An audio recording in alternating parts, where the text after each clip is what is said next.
اور additional registrar نظر عباس سے بس اتنا ضرور پوچھنا چاہیے کہ وہ جو روسٹر بنا تھا نا 16 تاریخ کو، وہ تجویز کس کے کہنے پہ کیا گیا؟ کیونکہ صرف ایک جج کو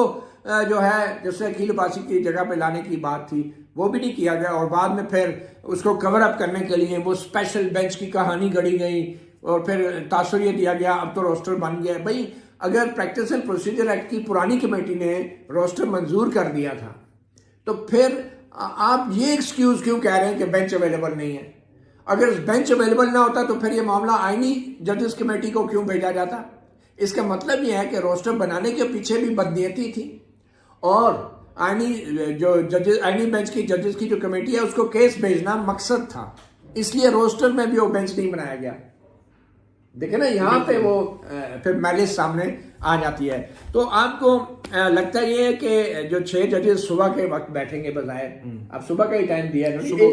صبح کا ٹائم ہے نا، کیونکہ 1 بجے تو آئینی بینچ صبح بیٹھے گا، لیکن 1 بجے پہلے آئینی بینچ بیٹھے گا، پہلے آئینی بینچ بیٹھے گا جو 24ویں ترمیم کے خلاف جو درخواستیں ہیں وہ سنے کرے گا، اور پھر 1 بجے یہ جو 6 ممبر جو بینچ ہے جو ریگولر بینچ ہے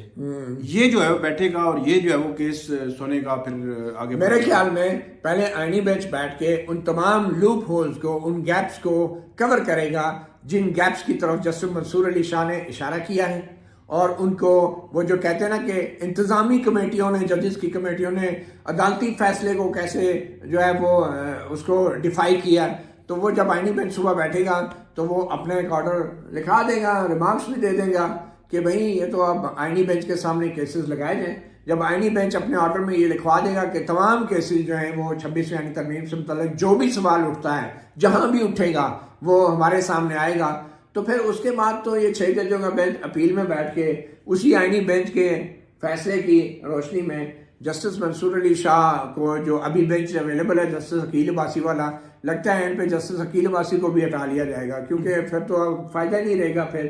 تو 6 ججوں نے آنی توہین عدالت کی کارروائی ہو سکتا ہے کسی اور بینچ کو وہ اسائن کر دیں، وہ کہیں کہ جی جیسے اٹارنی جنرل کہہ رہے تھے نا کہ کسی اور بینچ کو بھیجا جائے، لیکن جب ایک دفعہ نوٹس ہو جائے تو پھر بھیجا جا سکتا ہے نا۔ آپ نوٹس دیں، اس کو دیکھیں، کسی اور بینچ کو آپ کیسے ریفر کر سکتے ہیں؟ اور اس میں بھی ابھی ڈیبیٹ ہے